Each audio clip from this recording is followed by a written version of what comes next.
Hello, everybody. I am Stephanie D. Sanders, and you are watching docu-series, the autobiographies of some very interesting people. And today we have two more guests, at least one half of this duo. And see, I hadn't told them yet, but I actually had been calling them in my own mind a modern day dynamic duo. So Hey, there you go. They don't know it yet, but they will in just a moment. Ladies and gentlemen, welcome to the show on docu-series. thanks for having me. Music. One half, Shane Foster's in the building. Hey, how you doing, man? What's up, man? How y'all doing? How everybody doing? Doing great. How about yourself? I am good. I am good. Thank you so much for joining me here on the show. When I thought about doing this show, I definitely wanted to talk to you guys because you're right down the line of what I wanted to do so far as having people on the show, because you really never know people. You just kind of see them in passing, whether it's online or in person. But it's like, you know what? I would like to really kind of know what are they about. So I'm thankful that you're on the show today. So in talking about not necessarily DFD just yet, let's talk about the person. Who was Shane Foster growing up? Me, Shane Foster, just a goof troop, athletic, musician. I played the drums in church. I came up in the church. I started doing music in the church. Mm-hmm. And I did that because I went to church so much. My mom used to Oh, every day of the week, every service, double service, on the road service, oh, yes, yes. I, Vacation Bible school. all vacation Bible school, I did it all. So I started playing the drums in church, and then I also played in school through band and stuff. I had an awesome band instructor. His name Tori Hines. Shout out Tori Hines. He really saw something in me, impressed me a lot. He put a lot of pressure on me and just made me gave me a lot of game onto like learning being an actual musician. Mm-hmm. It's the difference in like, oh, you're not just a drummer, like you actually need to be a musician. So I was like, okay, I never really understood until like I started learning a little bit of music theory and stuff with the drums and learning how to read music, playing the drums and understanding band, chord progression and band correlation and stuff. And I just ride out from there. I was like, oh man, okay, this is dope. And I had a lot of fun doing it, that's what my passion was. But then I joined the military, so kind of like, but I never stopped, dealing with music. See, I So was going to ask you that now. yeah, After the whole growing up and stuff like that, you had somebody that actually discovered what your gift was, at least one of them. And then they honed in on that and they helped you to start developing on that, even though you didn't even really probably realize it. But then I was thinking, okay, now, once this happened, because I didn't know if you had started music before or after like high school or whatever, and you did. or yeah. But then after that, I was going to ask, did you decide to go and work, or was that when you went straight into the military? I decided to join the military. My daddy was in the military, so it was kind of like, rites of passage. Mm-hmm. I joined the military at that time. Wasn't a lot of going on. Music wasn't as promising as it is now. Mm-hmm. It wasn't streaming. There wasn't nothing. So I used to play with go-go bands and stuff was big in DC and stuff. So I was on the scene, but not like it wasn't promised. And at that time in my life, I had enough discipline to know and enough structure to be like, I need something that's going to pay the bill. I'm going to have bills. Because Right. when you become an adult, Right. when you graduated high school in my house, you had to go. So it was no hanging out. So I knew I had to go. And I graduated at 17, so I knew I had to go. So I had to figure it out. And I was shockingly amazed that my mama is the one that actually supported me joining the military. She had to sign off on me. Oh, Under 18. So that was like a super like full 360 moment. I was like, thought my mom would have been one that hated it, and she was all for it, and she was happy that I did it. I was glad that I did it. So it's like the best thing that probably ever happened in my life, which kind of structured and balanced me to where I'm at today. now how long were you in the military? Man, I ain't gonna tell my age. I was there a long time. I was there a long time. I did 5 combat tours. I did 1 humanitarian mission with Haiti with the earthquake. So yeah, I got my time and I got my stripes in, and I was a paratrooper, so I jumped out of airplanes too. Oh So my gosh. yeah, Wow. I, Now, how has that affected you, like later on after you retired and whatnot? Did you have any, some people having some issues with PTSD and so forth? I would say, yeah, I suffer with PTSD. That's one of the unique things about me and my partner, Davis Chris. He suffers with PTSD as well. And we use music as our outlet. Yes. Music is our therapy. Doing what we love and our passion behind this is what keeps everything going. A lot of our music reflects what we've been through in life. And we got a new project coming out, American Resurrection, where, it's about resurrection. It's about, we have a lot of anxiety about death and, fulfilling our dreams and making people, making our parents proud and stuff.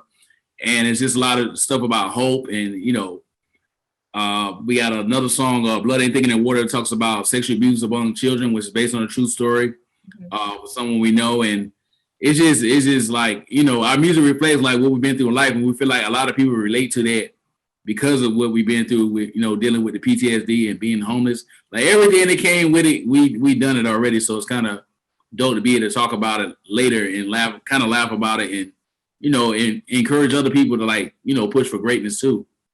Life experiences, I'm telling you, they can bring out the worst or the best. You have to pick and choose what it's going to do, for you. But you talked about David. Now, did you guys grow up together or what? Because from what I read, a little bit of what I read, you don't really even live in the city right now. Unique thing about us, our story is we met as adults at school in college at LA Film School, the very first day of school. And we've been rocking out. So a unique story was they have like orientation where they everybody come, the freshman class, all that stuff, come in and do that. So we was all in, do the orientation. After that, they kind of let you go early. And the school is in Hollywood, like in LA, LA. Mm-hmm. So like most is doing the Hollywood stuff. But me and him were like only till we walked down the street to the state of art studio. That was free. Like they gave it to us for free. It comes with tuition. Wow. Went down there to the studio. And we didn't know nothing about studio setting up and none of that. And one of the guys there, Caleb Minham, he let us go in there and play around and try to set it up. We sat there for like 4 hours trying to figure it out. And it used to be the DCOM studio, so we make a lot of jokes about DCOM. It's internal for like the broke man studio. Oh. But it's the easiest one to learn how to set up and use. And that's where we started at. And we advanced up to, the SSL boards and API rooms and stuff. But we started out there and we've been rocking out ever since. Like, his innovation and his dedication and discipline to actually want to do music and minds at the same time. We both had that passion, inquisitive, oh man, we want to learn this stuff and really want to do this. And we're really out there, we really came to LA to really do this. We just rocked out every day. And then for the next 2 years, every day, 7 days a week, minus the time when they used to close the studio for maintenance, we were in there 6-7 hours a day. And we did internships. We were doing internships. Sometimes I go to internship, come back. He'd be an internship. I'd be in the studio. It was just we was strictly focused on music. We didn't do none of the tourists. I didn't really enjoy Hollywood. I was in LA. People be like, man, did you do this? I'm like, man, I was in the studio probably. And a lot of time passed by quick. And we were just focused on our craft and actually going after the dream. And that's what's making us it's paying off now. All that hard work and dedication and the discipline, all that's right now was paying off. So would you say that this meeting of the two of you was destiny? Oh yeah, definitely destiny. And we call it fate, destiny, God's plan, how you want to call it, because if you look at the scenario, it had been different, we probably would have never met. But would we have been successful? Yes, because we both already had it, the work ethic, and we already had a discipline. So no matter what I was going to do with entertainment or with just anything in life, I think at the time I made a decision I was going to go to law school or I was either going to go to LA, come out to LA and do the music. And I think either way I would have been successful doing it the same way with Chris would have been. He would have been successful with whatever he does. It doesn't matter. So I think us teaming up together, giving 100%, now we have 200%, which makes us more successful. So right. Ooh, child. Just having the same mindset. Yes, ma'am. Person. That matches up like that. I mean, you can't help but have success to come out of that thing, Yeah. And we do a lot of we challenge each other constantly. We get on the phone. We're not in the same city right now. We're on the phone 5-6 hours, just researching and challenging and what can we do better and what can we do with this and what did you think about this? And it's just that's what we do. Is like every day we talk to each other every day, like all day. Like that's what we do, and it's mainly is work related, and we talk about life and all that stuff too. But definitely primarily focus on success and taking care of our families and all that stuff in the long run. So you mentioned law school. Were you actually in law school, or because you said you went to the Hollywood? I got it over at VCU, over Virginia State. And I was going to school. I had graduated from VCU. I did a legal studies program. And then I was like going to the next step. And then also I was like, man, that was the military. I mean, like the military say, oh, you're going to be political. And, this is the path that you take, kind of like implemented on me. And I was like, man, I'm going to go to Hollywood. And at the time, I was finishing up my military career, but I wanted to leave like with it. I wanted to leave with something when I left. So I was going to school and I was just, still trying to figure it out. Mm-hmm. But I remember I was telling like a true story. Like I was telling my superior leader, and they were like, what are you going to do? You're getting out of the military. I was like, man, I'm going to go to Hollywood and I'm going to be in entertainment. And they laughed at me. They laughed. His little secretary, I'll never forget to this day. Like they laughed at me and I was like, bet. So that like drove me to like really sharp in and like dig in and do this stuff for real. Yeah. Definitely. Every time I get a smile, I think about it like, man, if I let people project their fears onto me, I wouldn't even be where I'm at today. So I say that to encourage anybody else. Never let nobody project their fears on you. Like, do what you feel like you should be doing. And if your heart is in it and you disciplined enough to do it. By all means, go for it. Exactly. That is a very, very good point. I had to learn that myself after I moved back home. And I'm like, okay, what am I going to do back home? Okay. So then that thing came back up in my spirit to, use those other gifts that I had been using, some of them in college or whatever, and the music and the entertainment and stuff. And I was like, do it. Don't tell nobody. Just do it. Because sometimes you have to keep that thing. What was that statement about? Not really telling everybody your business and what's your next moves. Because see, some people might be trying to shoot that down. They might be trying to protect you, but some people might try and shoot that down. I wasn't trying to hear any of that negativity, and that's what you guys actually are doing too. Absolutely. We don't let nobody tell us nothing. Like people said, oh, you would never hit Billboard, your music is whack. And music itself in general is subjective. So it's like it doesn't really matter what one person thinks, it's what a group of people think. Mm-hmm. And if you have 300, 400 people support you and backing you up, then just go on for that, because as musicians we feel like we got to have millions of fans and 10,000 and 20,000 100,000 fans, and you really don't. Like you need a solid 1,000 and you can make money like doing this for real. Like if you just focus on that 1,000 and then work your way up, sometimes it happens for the better. Like people get 10,000 20,000 people to go viral or whatever, but being realistic with it, like your chances of going viral are like almost slim to none. But even though it's projected out there, like, oh, you can just put out a song and it goes viral. We know that it comes with marketing. We know we got to go promote ourselves. We know we got to do blog, press and like everything that come with it. We got to, be all into it. And it's like building relationships is what helps along the way too. And we did a lot of, like I said, we did a lot of time in the trenches, like doing free stuff with internships and stuff. And it's like I built a lot of relationships. I wasn't just an intern, A lot of times, even with the companies I work for, they thought that I worked for the company. They thought I was a decision maker. I'm like, oh man, I'm just an intern. Like I can get you in that direction. And people like, what? You just an intern? Like, oh man, even then, like people who like, oh man, this guy gonna be successful. Even in my old boss was like, you ain't gonna be here too much longer. And I was like, what do you mean? Like I love it here. Like I by all means, I love working. But it did get to a point where I was like, oh man, like I can be doing this on my own and making the same amount of money. But I know the quickest way to being a millionaire is to help somebody else make $1 million. So I think I've done my due diligence, and I constantly help people all the time.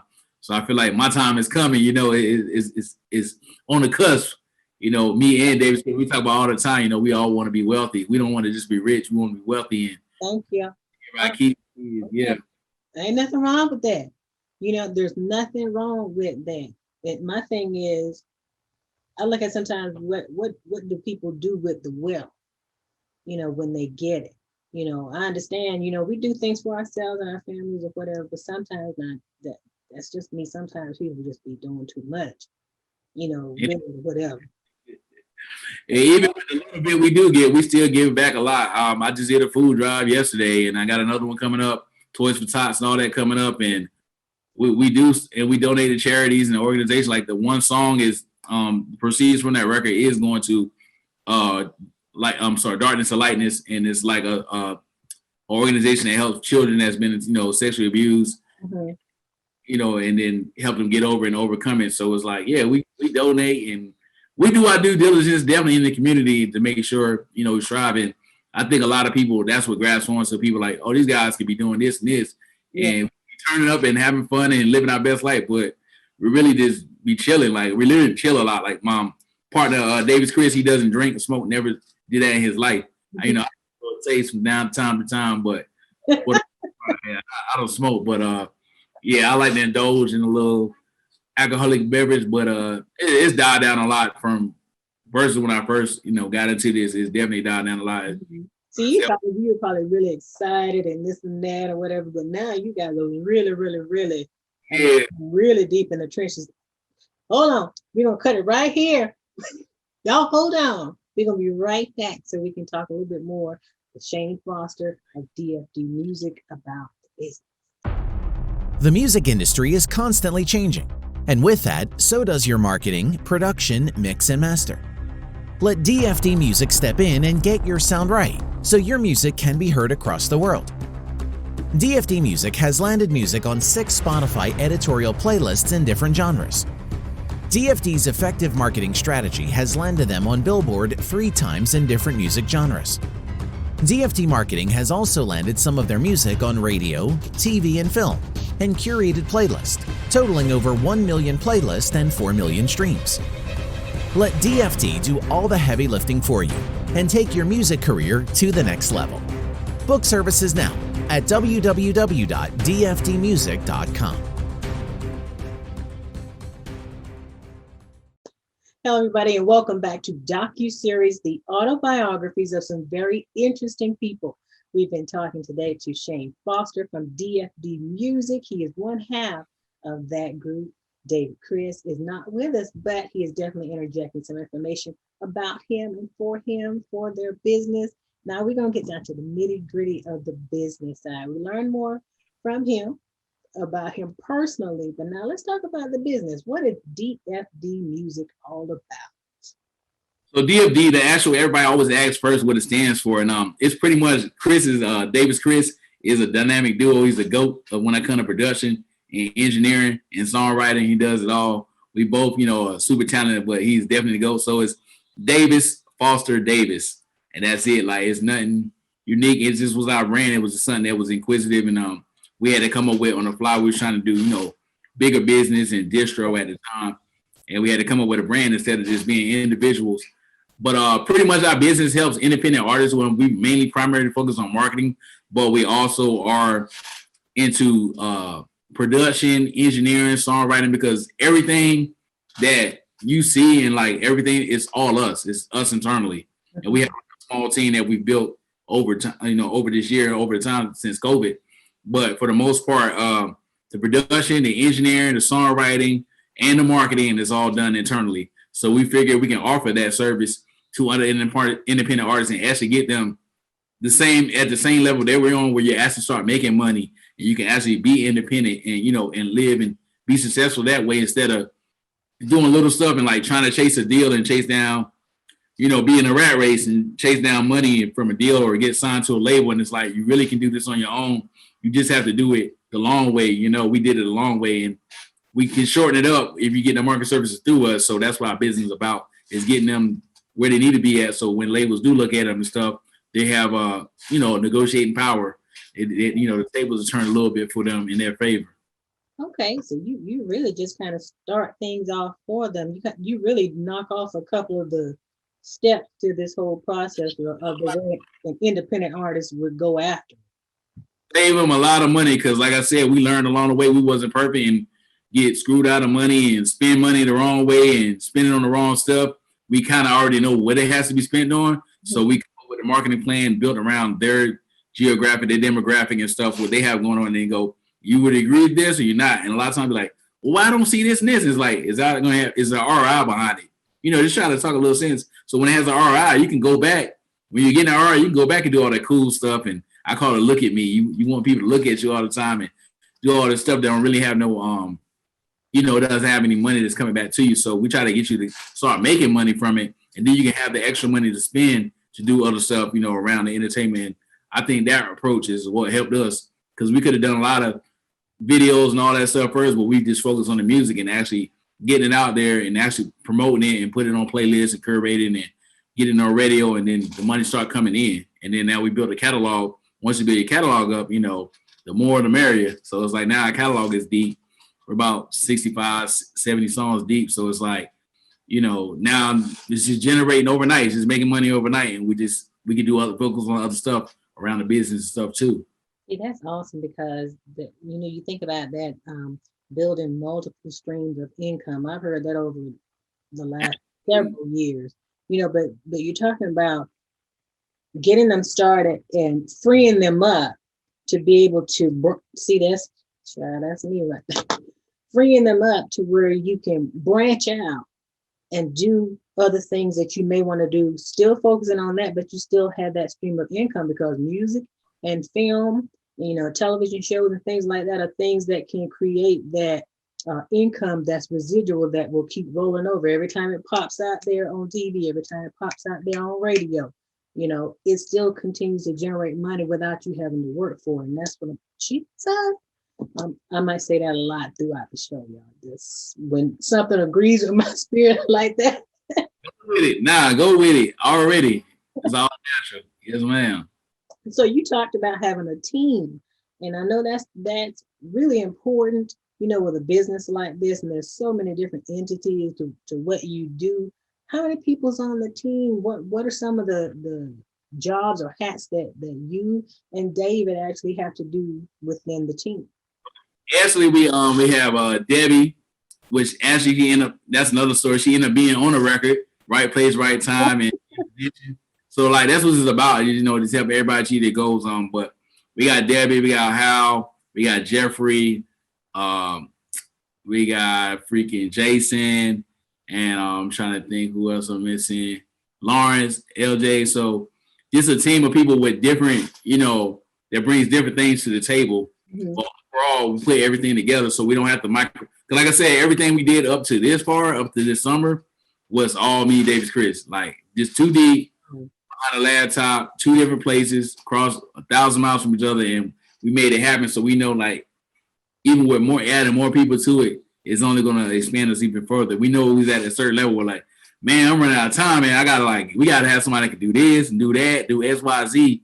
So let's sit down and come up with a plan on how to, pay everybody. Everybody like to get paid. So yeah, definitely about putting money in people's pockets. And then not only that, we have an attitude and stuff, relationship with employees, and not like looking at them as employees, but as working with us, not for us. Yeah. Because when you take a job at a company, you have different goals and aspirations. And I got wrapped into it, and me and Chris, we both been wrapped into like different aspirations, and then get brainwashed into the rhythm of just working for somebody. But now work with us, like we're gonna help you achieve your goals. So we set out time to we actually help our employees like reach their goals and what they have going on.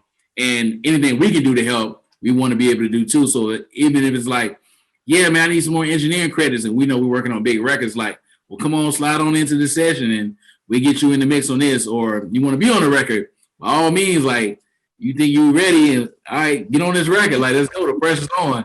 So, yeah, it's just super dope. We have a super dope team. Everybody does their part. We got a lot of stuff that's going to happen coming up for 2021. I'm just glad that everything kind of came together as it's coming together now. Mm-hmm. And next year is going to be even a bigger year. I think amongst COVID, we still did awesome, during COVID. And I know. Oh my gosh, I had that on my paper. I'm like, these guys, we in the middle of a pandemic. Bless. I look up. It's like these guys are just like burning it up. I'm like, what in the world? What y'all drinking over there? What? make sure it's water, but I just need just a little touch, I mean, I'm like, my goodness, what in the world? The playing field level, because guess what? Artists won't perform and the world kind of shut down. So now we don't perform. I'm not putting baby oil on and taking my shirt off on stage. I ain't 21 no more, you know what I'm saying? So that ain't gonna happen for us. Like, but with it being the playing field being level, we've been able to like keep up with everything that's going on in the industry because they were still figuring it out and we had already figured it out. Like I said, we sat on the phone for like 6 to 8 hours. Like I said, we put hours, over 10,000 hours researching and trying to figure it out. And we're like, yep, this is it. And we're going to go with it. Let's ride out. And then we just been rocking out with it and it's been working. And we've been able to keep up. Like I said, we've been able to put other people in position too. So that's what the whole thing's about too. And still building more relationships along the way too, because money attracts money, Yeah. So you get money, other people, other decision makers that can like get you that bigger bag or put you in a better position, they start talking to you. You start conversating with them. And it's just like, it's a balance of life. And that's what it is. It's sad that it's that way. I wish it could be better, but I get it at the same time because it creates balance and structure. And that's what that's what you have to have in the economic society that we live in today. Right. It's like you're in that position now to where before you might have been looking for the people to work with or do business with or whatever, but now the tables have really turned. And yeah. You guys, they're contacting you, and that eliminates a whole different work. Everybody and people I would never expect. I don't never fan out, but I just be like, man, we're supposed to be here because this is happening like this. Like, this is where we're supposed to be at. And it's just funny, like I said, this industry is small circle and people I used to beg and hunt down and chase down is like coming back like, no, like we ready, like they not leaving me alone until it's done. So it's like, man, this is dope. Like it's a great feeling. It's an awesome feeling. Me and Davis Chris both. Like I said, we like machines. We have that military work ethic and Chrissy's as military too. So like I said, we have that work ethic and we just feed off each other and we just keep on. It's competitive. Like we compete against each other and like just keep on let's get the most stuff done and get the most. And that's what's keeping us like going and thriving and stuff too at the same time. Right. But see, you're also doing what you love to do. Yeah. I lose track of time and days, man. I mean, I'd be having fun with this. I'm turned every day with this. I promise you. That's what I'm talking about. Wow. I think we disconnected a couple of times. It's just because I be on the move and if I don't have it right in front of me, I'll be, that military man, like 10, 20 minutes go by, I'll start doing something else. And an hour go by, I'm definitely doing something else for sure. I'm not just trying to be stuck and sitting around and trying to figure it out. Like, man, I'm already doing something else like this. I got to do this. I got to do that. So it's like, yeah, it's a trip. Like it's definitely a trip, but definitely I asked for this, so I can't even be mad at myself. This is what you not mad. You just it's just part of what you do now. But I'm sure you love it every moment of it. I don't care how busy it is. I don't care how many hours you don't sleep. I know you love it, and that makes the difference that you can wake up and say, "Child, I love what I love what I do." Absolutely. Right? But now tell us about these things, these little things right here that I see behind you. I mean, it's a little something, This man, y'all have been cranking them out, and I'm like, Billboard, what are we talking about here? What's going on with that? Number 5. We on 5 right now. We on 5. Yeah. We have. We can't even get them in fast enough. It take like 6 to 8 weeks to even come in to get made. So it's like. I only got this here because we got luck. They were so like close together, but now the other two kind of spaced out. And like we got another project coming out, which we always, like I said, our goal is always like we thinking Grammys and Billboard's never even been to go. We thinking like Grammys and Oscars and we got considered. We was in the race this year. I mean, we didn't get Grammy nominated, but we were in the race, which was and those correct things change. And that's what our homegirl Cecily. Like I said, in a relationship long, I've known her over 4 or 5 years, and she jumped on the record, and we did it during the time of Black Lives Matter. All the stuff was going on with protests and stuff, and just like letting people know that things changing. Chris already had a concept, and we just rocked out with the record, and we pushed it out, and then that hit Billboard. We were like, "Whoa, we on something." Right, but it's that momentum, man. It's like one hit. Unique thing about where everybody else is, 2 of the records are in different languages. So we study a whole two different Latin. We have a Latin one, cha-cha, which we study a whole different culture. We listen to probably, man, I probably listen to like 400 songs. I think we were both on the phone. We just, like I said, in front of the computer, on the phone. Man, listen to this wrong. What about the elements from this one? Or we need these elements, and like putting all the elements together and still keeping out all the same sound, reaching out to different artists of the Latin culture to get them on the record. Because I like our whole status, we don't want to be the stars all the time, but we're more like the DJ Khaled, Calvin Harris is, on the record first, and then get artists, get other independent artists on the record. But yeah, Natalie's is on the record. Vince, my boy Sunset Martinez, he produced on the record too, and we just all put it together and we pushed that out. Put up a budget behind that, push that hit Billboard. We're like, oh man, like we're really on. So then after that, we was at the same time we was working on a blues record, which is like what I grew up on. Chris grew up on it. I played the drums on it. Chris played the keys, but like we like really was listening to all these Muddy Waters, Etta James, like all these big blues stars, BB King, like just listening to all that stuff like over and over and over, and came up with the elements and the concept for that. And then we put out, we got my partner Will and Eric Dubonar and Shell, Music by Shell, and Andrew and Caleb, and it was like all the people that we already knew. We kind of like, oh man, they do these genres. Like let's get everybody together. We got everybody together again. We put out a blues album, and then that was like, I feel like it's my monumental moment. Was like, man, it's an album. It's not just a song. Like I mean, it's a lot of songs that people rock with, and we got on Spotify editorial playlist and everything with over 7 records. So that's like our stamp is like, Spotify, with the streaming, that's like the radio now. And then we have songs on radio too.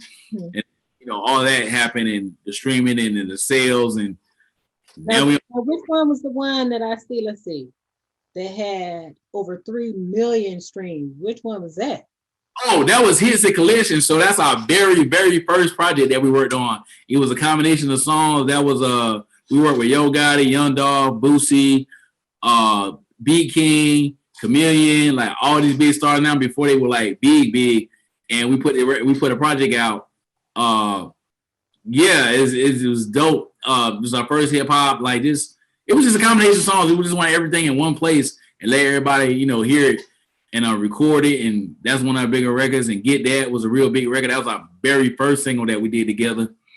When we figured out the sound and everything was just moving right, we did Get That, and that got over 1 million streams itself, and then everything else kind of go in. So yeah, it's like up to like 3 million, like 3.2 million right now on that record, and then we got up to 1 million. We just hit 1 million on the R&B project we worked on this summer, 50/50. So that just hit 1 million the other day. So it's like everything, like I said, once you focus on one, we so focused on other different stuff and so many different records, like other records are getting the recognition that they deserve too, because people become fans of the music. Like, well, what else have these guys done? And they start listening to other stuff, and give music travels fast. Like, so people will just be like, hey, like tap in, like, hey, tap in. Like, this is unique. Like, you should listen to what's going on here. And then word of mouth, that helps us get along further. Cause that's all this industry is. All good music is, man, girls, you hear that song, blah, blah, blah, blah, blah. And then that's how we talk. That's how we communicate with each other, like, right. That's what happens, and we figured it out. So our main thing is just keep putting out content. Like I said, we just hit Billboard. We was number 2 in the world, which is our highest Billboard number, charted number. And we got beat by Whitney Houston, so it's kind of like, yeah, okay. And like, Look now, you in good company, right? Yeah, we might be around the corner. You right next door. Yeah, she had the number 1 record, so it's kind of like, that's Whitney Houston. Like, right. Now, can't compete, but it's like, that amount of respect is like, okay, that's Whitney Houston. Like, we good. I'm cool with number 2. We cool. I'm just happy to be in the. We never really chase numbers. We just be happy to be in the mix. Like I said, the whole Blood and Thinking in the Water. We had billboards and stuff go up in Times Square, all over the U.S., L.A., Atlanta, like everywhere. And it's like I said, that subject is a touchy subject that's not really talked about a lot. With the human trafficking, Me Too, we kind of got wrapped into COVID and president and elections and all that, and all this is still going on. So we kind of like run the focus back on that, and people support it. And we've been doing a lot of stuff and press and stuff around that too. And people still rock the song. They love the song. We got a video out for it. Everybody love it. Blood Ain't Thinking in Water on all platforms. Check it out. It's timeless. It's forever going to be talked about. It's always going to be an issue, and in the society that we live in today. Wow. So definitely that. And then we got, like I said, we got a new project, American Resurrection, come out December 11th, and yeah, we gonna keep pushing our content. That's what we do. That features Paul Wall, Noah Lyles, the fastest American world sprinter in the world. Yeah, he's like on the record till you raps and stuff, and it's like original hip hop record. So we gonna push it out there, and it's funny that we saw the Grammy nomination for Best Rap Album, and they're all real hip hop albums. It wasn't like Little Tay Tay and all these little trap records. It was actually like real hip hop. Prince Royce, 59, Freddie Gibbs, like their actual records getting. I was just like, man, we might be on to something for next year. So let's focus on this a little bit more too. So yo. Well, you do it. I mean, you're definitely in that mode, so you can think way ahead down the line, because that's what you really need to do anyway. But it just sets up your calendar, it sets up the flow to keep going. So that's great. Well, I was going to ask you what was up next, but you done told me. So that's good. Anyway, but now for anybody who's trying to reach out to you to get some representation so far as the marketing and whatnot that DFD does, are you guys accepting information from people, or where can they contact you? So they can hit us on the website, dfdmusic.com. That's the fastest way to get to us, because like I said, everybody chimed in on that. Then you have social media, The Real Shane Foster on all social media platforms, and I am Davis Chris on all social media platforms too. That's Davis, Davis Chris, and The Real Shane Foster, which spells itself out. Then we have a DFD Music LLC actual Instagram too. So those are the ways to contact us. Someone's always going to reach back. It might not be right away, but definitely somebody reaches out, because we all tapped in to each other's stuff, and we're a team, and that's how we rock out. All right. Well, there you have it. See, now I told you, didn't I tell you? I like to bring some interesting people in here so you can see what's really going on, who's doing what, because it's not always who you think it is. You know, you have to keep your eyes open for wonderful people to connect with and different opportunities that come your way. So thank you so much, Shane, for coming in here representing your business and what you guys are all about. I appreciate it very, very much. And we will be talking to you guys soon. Thank you for watching DocuSeries, the autobiographies of some very interesting people. I'm Stephanie D. Sanders. Connect with me on also some social media. Tell you what, go to Google, put Stephanie D. Sanders, and you will find me. Thank you so much. See you next time. Bye. Thank you.